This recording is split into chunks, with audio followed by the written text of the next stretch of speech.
अस्सलाम वालेकुम dear students, class 10th। कैसे हैं बच्चे? उम्मीद करता हूँ आप लोग ठीक होंगे। आज का हमारा टॉपिक है ripple tank, class 10th physics. तो रिपल टैंक हमारे पास क्या है?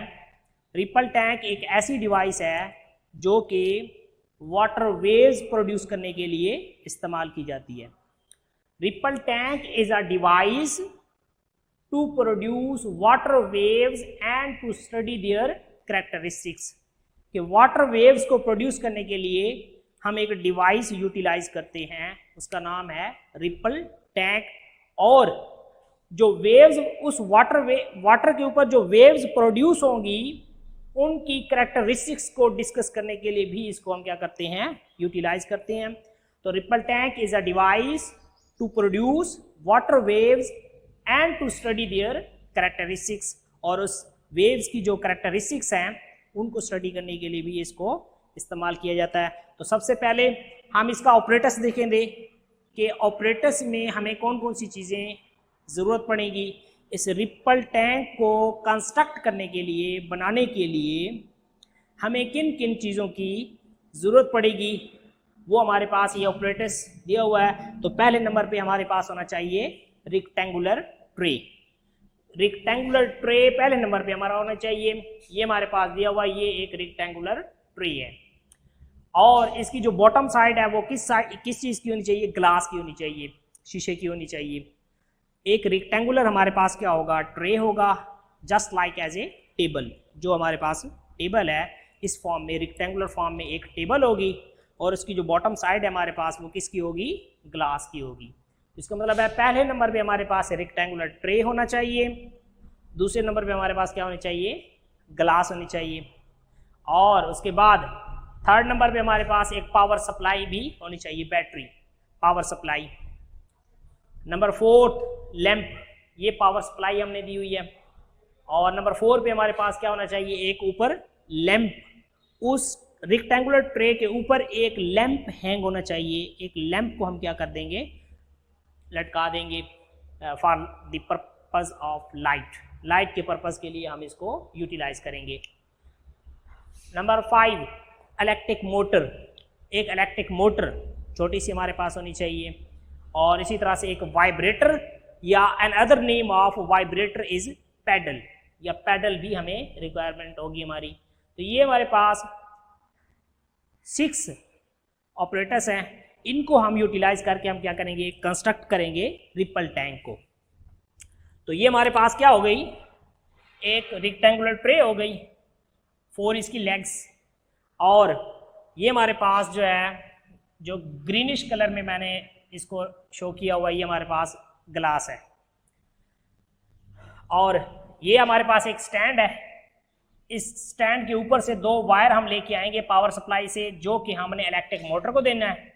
इलेक्ट्रिक मोटर की ये पावर सप्लाई है, बटन जहाँ से हम इसको प्रेस करेंगे और जो ये मोटर है ये क्या हो जाएगी? ऑन हो जाएगी।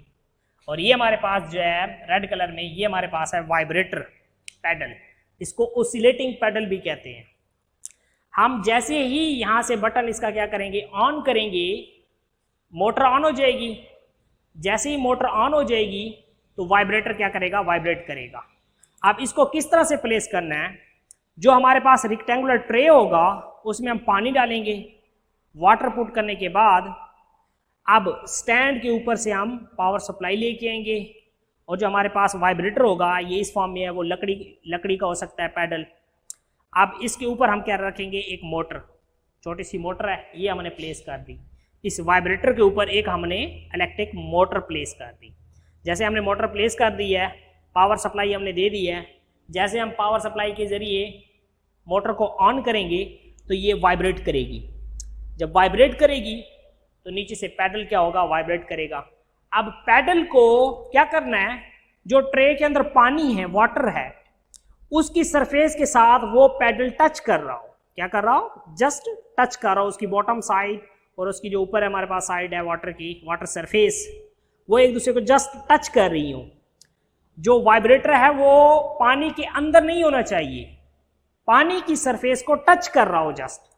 तो ये जैसे ही वाइब्रेटर टच कर रहा होगा, तो जैसे ये वाइब्रेट करेगा तो वाटर डिस्टर्ब होगा, हमने प्रीवियस टॉपिक में हम पढ़ चुके हैं कि जैसे ही वाइब्रेटर क्या होता है, ऑन होता है, तो वाटर वेव्स प्रोड्यूस होती हैं। मीन वाटर को डिस्टर्ब करने से वाटर वेव्स प्रोड्यूस होती हैं। वाटर डिस्टर्ब होता है, उससे वेव्स प्रोड्यूस होती हैं और फॉरवर्ड डायरेक्शन में मूव करती हुई नजर आती हैं। तो जैसे ही इलेक्ट्रिक मोटर को हम ऑन करेंगे, वाइब्रेटर ऑन हो जाएगा। वाइब्रेटर के ऑन होने से इस रिपल टैंक के अंदर वाटर वेव्स प्रोड्यूस हो जाएंगी। वेव्स जो प्रोड्यूस हो जाएंगी हमें कैसे नजर आएंगी? हमने ऊपर एक इलेक्ट्रिक लैंप लगाया हुआ है। जब इलेक्ट्रिक लैंप लगाया हुआ है उसको जब हमने ऑन किया तो वो जो वेव्स प्रोड्यूस हो रही हैं इसमें, वो नजर आएंगी हमें उसकी बॉटम साइड। जो रेक्टेंगुलर ट्रे की बॉटम साइड है उसमें वाइट पेपर रख दें या वाइट सरफेस का होना ज़रूरी है, ताकि इसके अंदर जो वेव्स प्रोड्यूस हों, यहाँ हमारे पास ऊपर इलेक्ट्रिक लैंप है, ये ऑन होगा तो उसकी लाइट इसके ऊपर पड़ेगी, तो इसका अक्स बनेगा बॉटम साइड में नीचे, तो यहाँ पर। तो ये हमारे पास जो वेव्स हैं इनके ये फॉरवर्ड डायरेक्शन में, इस डायरेक्शन में ट्रेवल करती हुई हमें नजर आएंगी। अब एक इसका पोर्शन होगा ब्राइट, एक होगा डार्क, फिर ब्राइट, फिर डार्क, फिर ब्राइट, फिर डार्क एंड सो ऑन, इस तरह से। अब ये ब्राइट एंड डार्क फ्रिंजेस जो नजर आएंगी हमें, वो क्या है? क्योंकि हमें पता है जब वेव प्रोड्यूस होती है इस फॉर्म में कि वाटर यहां से अप एंड डाउन हो रहा है, एक क्रस्ट और एक ट्रफ। ये हमारे पास क्या होगा? क्रस्ट, ये हमारे पास होगा ट्रफ। क्रस्ट एंड ट्रफ, जो वाटर वेव्स प्रोड्यूस होंगी वो in terms of crust and trough produce होंगी, बट उनका वेव फ्रंट जो होगा, मीन वेव जो हमें नजर आएंगी वो प्लेन नजर आएंगी इस फॉर्म में, ठीक है। अब एक ब्राइट फ्रिंजेस जो है वो क्रस्ट होगा और डार्क फ्रिंज क्या होगा? वो ट्रफ होगा। फिर क्रस्ट होगा, फिर ट्रफ होगा, फिर क्रस्ट होगा, फिर ट्रफ होगा। ये क्रस्ट, ये ब्राइट जो डार्क है ये ट्रफ, क्रस्ट एंड ट्रफ। इस तरह से वेव्स मूव करती हुई हमें नजर आएंगी। अगेन मैं इसको एक्सप्लेन कर देता हूं कि कंस्ट्रक्ट करने के बाद वाटर जो हमारे पास पैडल है वो जस्ट टच कर रहा हो किसके साथ? वाटर सरफेस के साथ।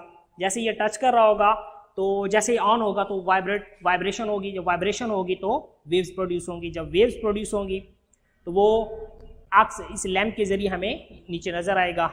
तो इसमें हम क्रस्ट जो है वो ब्राइट फ्रिंज लेंगे और जो ट्रफ होगा वो डार्क फ्रिंज लेंगे। इसमें हमारे पास तीन कैरेक्टरिस्टिक्स हैं वाटर वेव्स की, फिर हम पढ़ेंगे। इसमें हम पढ़ेंगे reflection of wave, refraction of wave and diffraction of wave.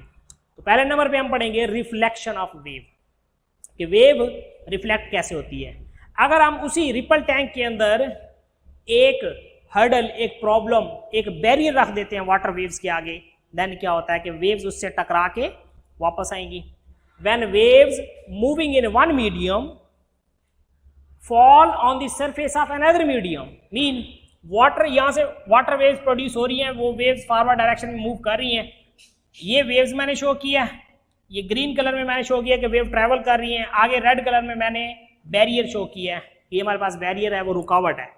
तो वेव जैसे इस बैरियर के साथ टकराएंगी, जितने एंगल के ऊपर इंसिडेंस होंगी उतने ही एंगल के ऊपर रिफ्लेक्ट होंगी, क्योंकि when waves moving in one medium fall on the surface of another medium, they bounce back into the first medium, reflect, टकरा कर वेव वापस आएंगी back into first medium such that angle of incidence is equal to the angle of reflection.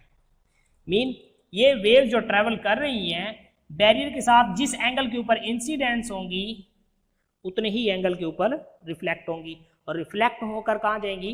पहले वाले medium में वापस आ जाएंगी। तो इसका मतलब है वाटर वेव्स रिफ्लेक्शन के लॉज को क्या करती हैं? यूटिलाइज करती हैं, कि जिस एंगल के ऊपर इंसिडेंस होंगी उसी एंगल के ऊपर रिफ्लेक्ट होंगी। तो ये लॉज ऑफ रिफ्लेक्शन भी है कि वेव जो एक मीडियम से दूसरे मीडियम में जाएगी, जितने एंगल के ऊपर इंसिडेंस होगी उतने ही एंगल के ऊपर रिफ्लेक्ट होगी। तो तो ये हमारे पास ये हमने नॉर्मल ड्रा करते हैं फॉर मेजरमेंट ऑफ एंगल मालूम करने के लिए। तो इसकी वेव की जो सेकंड और थर्ड हमने refraction of wave and diffraction of wave जो है वो हम क्या करेंगे नेक्स्ट लेक्चर में क्या करेंगे डिस्कस करेंगे। अल्लाह हाफिज।